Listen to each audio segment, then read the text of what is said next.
Nicaragua Empresaria. Ya regresamos.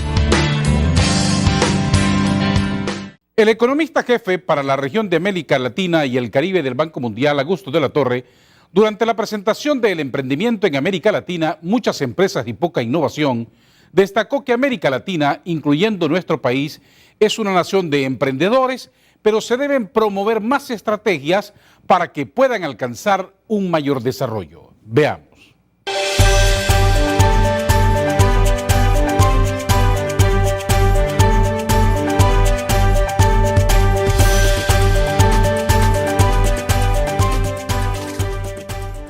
Voy a tratar de resumir los mensajes principales del estudio en pocas láminas y ojalá los que están atrás puedan ver algunas de esas. Si no alcanzan a ver, les animo a que se vengan para adelante porque una lámina vale más que 1000 palabras en algunos sentidos.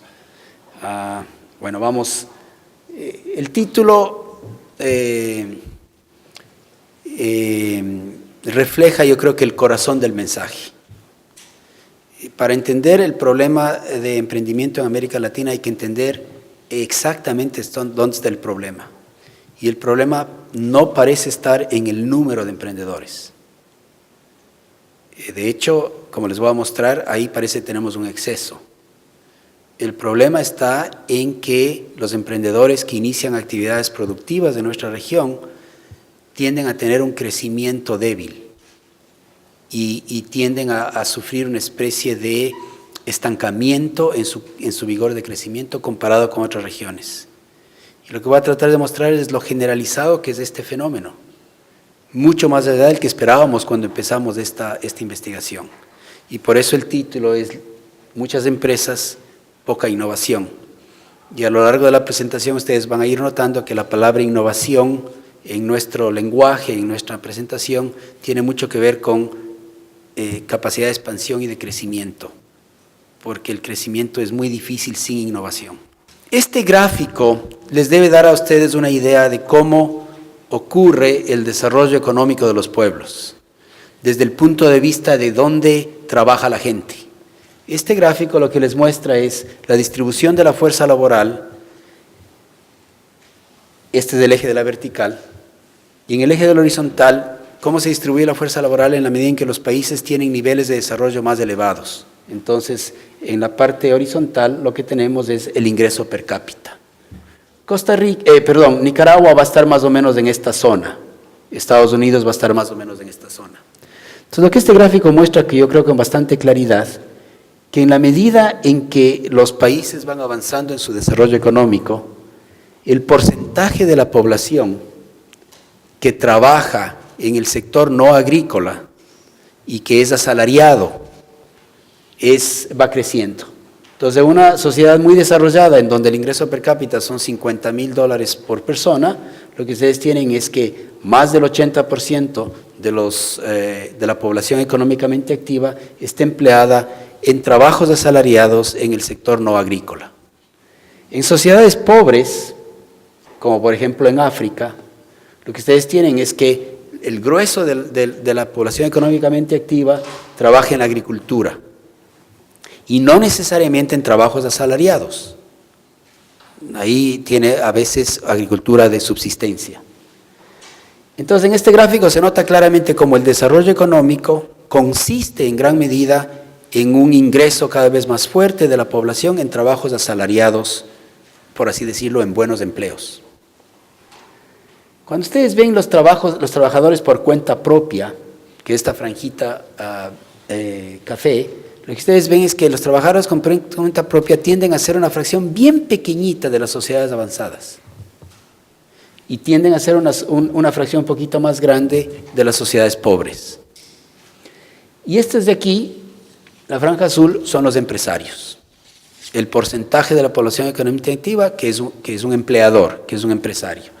Y lo que ustedes ven es que esta franja es más o menos estable, se amplía un poquito en la medida en que los países van creciendo, pero nunca es el grueso de la población.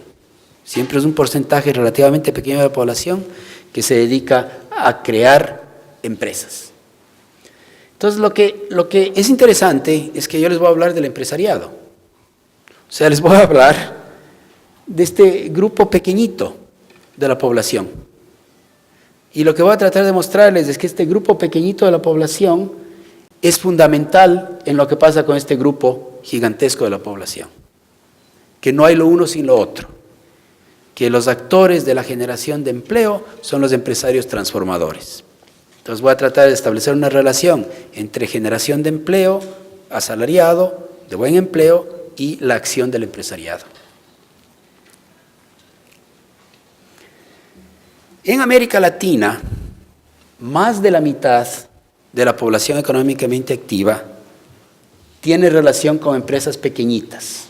En esta zona amarilla y anaranjada o cafecita están las empresas que tienen 5 empleados o menos, las empresas informales con 5 empleados o menos y las empresas formales con 5 empleados o menos. Y ustedes se dan cuenta que en la mayor parte de países de la región, y el promedio de Latinoamérica está aquí, más del 50% de nuestra población económicamente activa tiene relación o trabaja en empresas pequeñitas, de 5 empleados o menos.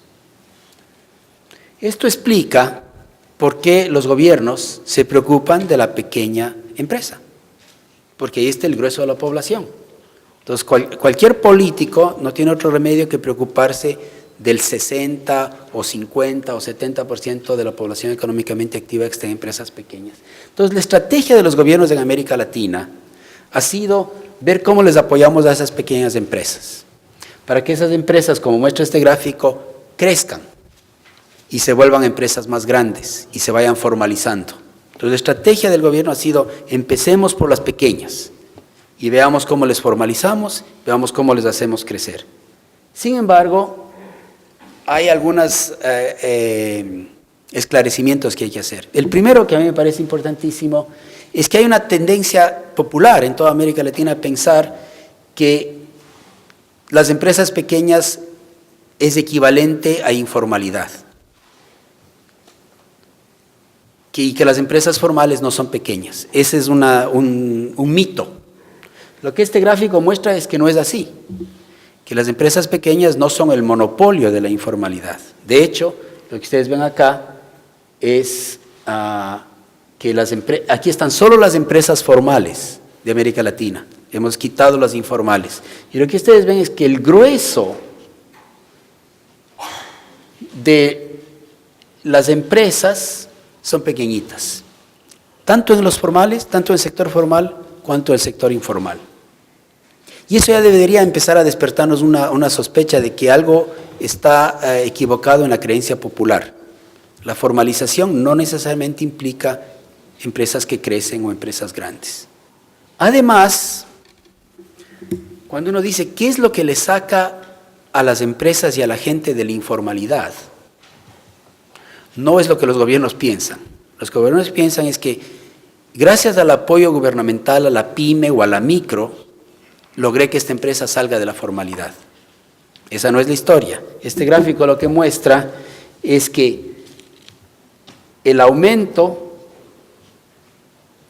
del empleo formal, que está medido acá, está íntimamente ligado a la proporción de gente que trabaja en las empresas grandes.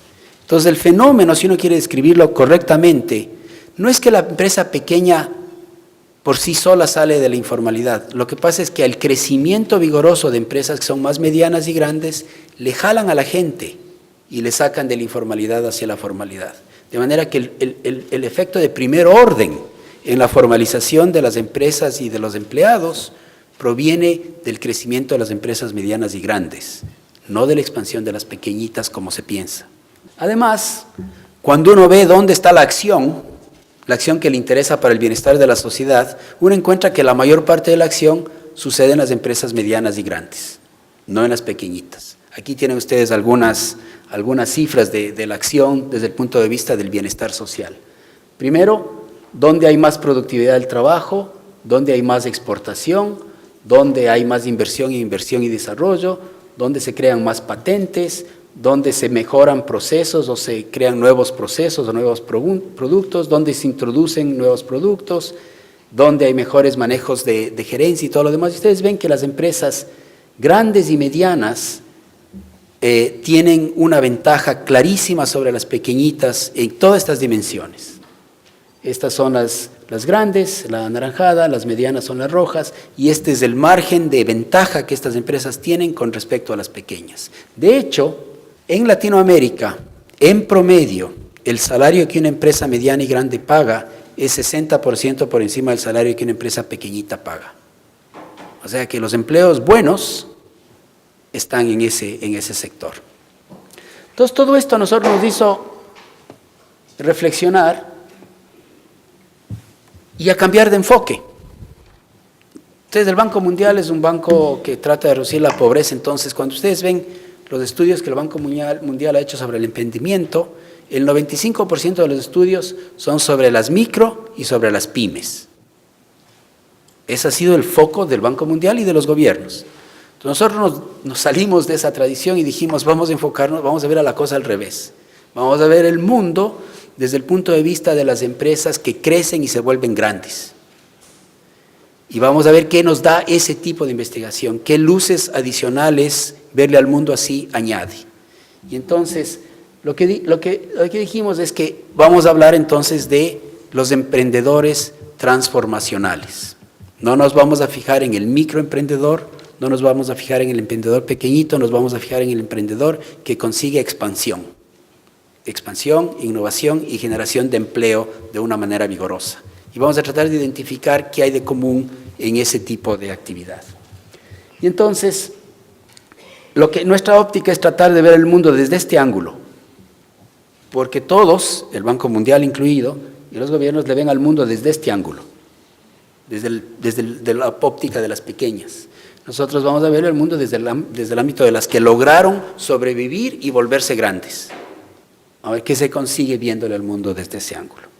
Entonces, eso nos llevó a tener esta distinción principal, o una distinción que es importante en todo el estudio, que es la distinción del emprendedor innovador o del emprendedor transformacional, que puede coincidir con el emprendedor que maneja una empresa pequeña, pero no necesariamente. Entonces, estamos tratando de capturar la actividad de emprendimiento que no importa si empieza pequeña, grande o mediana, lo que importa es la capacidad de expansión. Y entonces, para definir qué es un emprendedor y un emprendedor innovador, usamos un poco el lenguaje que dejó con nosotros el gran economista de comienzos del siglo XX, Joseph Schumpeter. Y Schumpeter, quizás el economista que con más claridad describió el papel que el emprendedor juega en una economía de mercado, el valor adicional que el emprendedor le trae a la sociedad. Y entonces, cuando él describe el emprendedor innovador, él usa este tipo de lenguaje. Y lo que es interesante de este lenguaje es que en todos los lados la palabra novedad o nueva aparece. Entonces, Schumpeter dice que el emprendedor innovador de alto crecimiento es aquel que introduce un nuevo producto en el mercado, es aquel que introduce un nuevo método de producción, es aquel que abre un nuevo mercado, es aquel que conquista una nueva fuente de suministro de materias primas, es el que implementa una nueva organización. Entonces, la palabra novedad aparece en toda la terminología de Schumpeter. La innovación tiene mucho que ver con cosas nuevas. Entonces, si ustedes tienen una empresa que hace lo mismo por 50 años, no está en este grupo.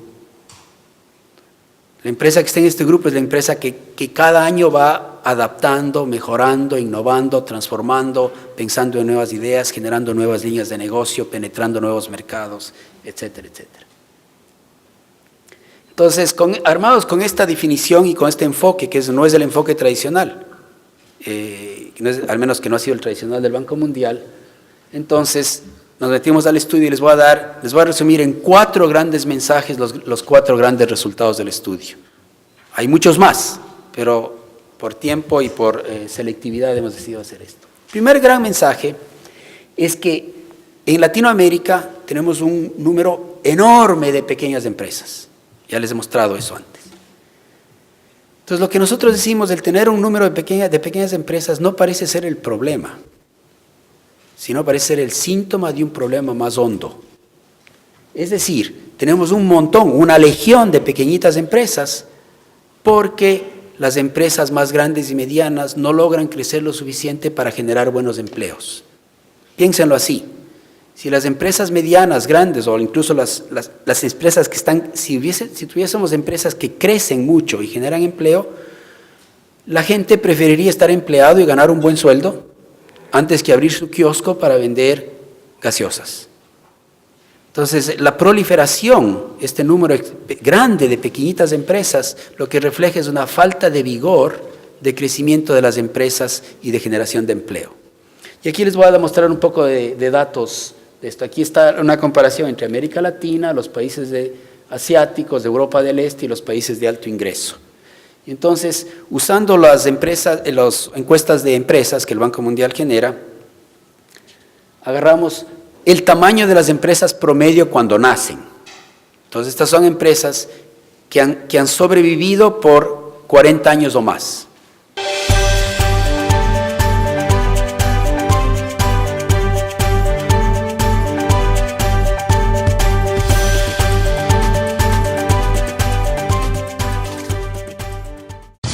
Nicaragua Empresaria.